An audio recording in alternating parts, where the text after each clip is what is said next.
안녕하세요 6학년 여러분. 오늘은 6학년 2학기 6단원 원기둥 원뿔 9 5번째 시간입니다. 교과서는 118에서 119쪽이에요. 오늘은 구의 의미와 구성 요소에 대해 알아보도록 하겠습니다. 교과서 118쪽 문제 1번입니다. 물건의 모양에 따라 분류해 봅시다. 원기둥 모양과 원뿔 모양의 물건을 각각 찾아보겠습니다. 현재 나와 있는 그림에는 원기둥 모양도 있고 원뿔 모양도 있고 원기둥과 원뿔 모양이 아닌 물건도 있습니다. 그 중에서 원기둥 모양은 바로 가가 되겠고요. 원뿔 모양은 고깔모자인 바로 다가 되겠습니다. 원기둥과 원뿔 모양이 아닌 물건은 어떤 모양인가요? 나라 말을 보면 축구공처럼 둥근 모양이고 공 모양인 것처럼 생겼죠.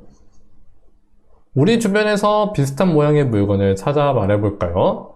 우리 주변에는 이러한 비슷한 물건들이 굉장히 많이 있습니다. 바로 야구공도 있고요. 고무공도 있죠. 여기서 잠깐 정리를 하자면 그림과 같이 공처럼 생긴 모양의 입체 도형을 구라고 합니다. 문제 2번입니다. 원기둥, 원뿔, 구를 살펴보세요. 원기둥, 원뿔, 구의 공통점은 무엇일까요? 원기둥, 원뿔, 구는 구분면으로 둘러싸여져 있죠. 자, 그렇다면 원기둥, 원뿔, 구의 차이점 무엇인가요? 자, 원기둥과 원뿔은 밑면의 모양이 원의 형태죠.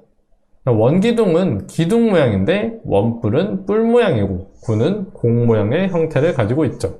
또한 원뿔은 뾰족한 부분이 있는데 원기둥과 구는 뾰족한 부분이 없습니다. 자, 이번에는 원기둥, 원뿔, 구를 위, 앞, 옆에서 본 모양의 공통점을 찾아볼까요? 이 세 입체 도형의 위, 앞, 옆에서 본 공통점은 위에서 봤을 때 모두 원으로 같다라는 것입니다.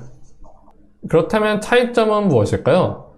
원기둥과 원뿔, 구를 앞과 옆에서 봤을 때는 직사각형, 이등변 삼각형, 원으로 모두 다르고요.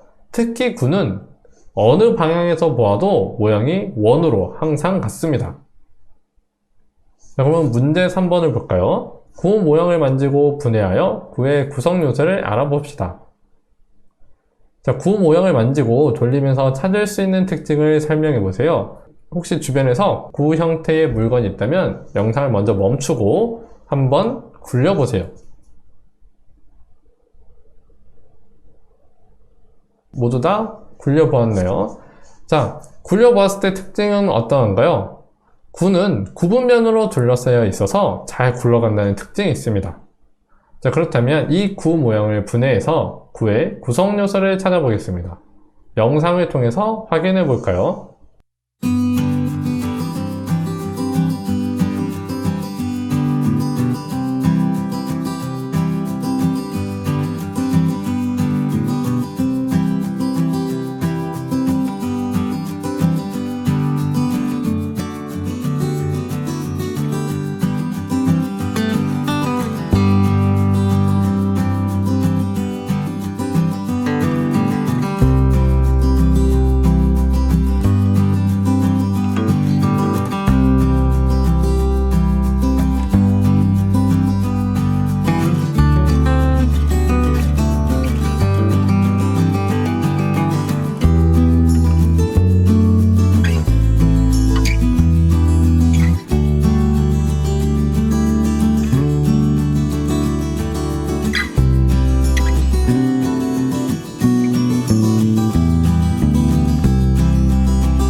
자, 영상을 통해 확인한 구의 구성 요소를 정리해 보겠습니다.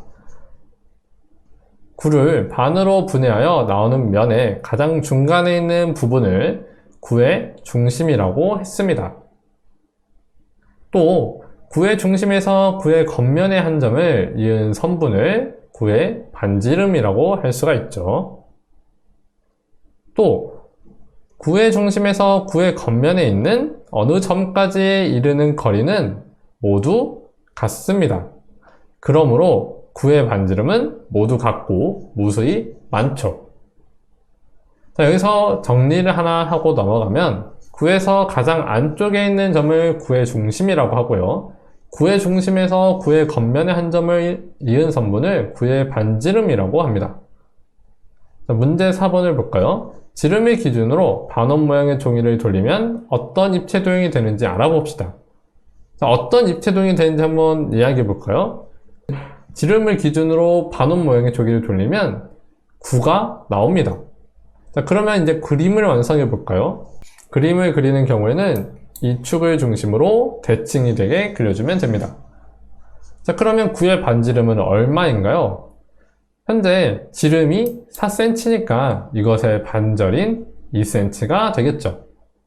자, 오늘의 정리입니다. 그림과 같이 생긴 입체 도형을 구라고 하고요.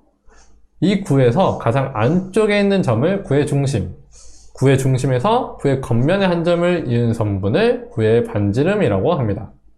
오늘의 숙제는 수학 익힘책 82에서 83쪽 풀기이고요. 다음 시간에는 여러 가지 모양을 만들어 보겠습니다.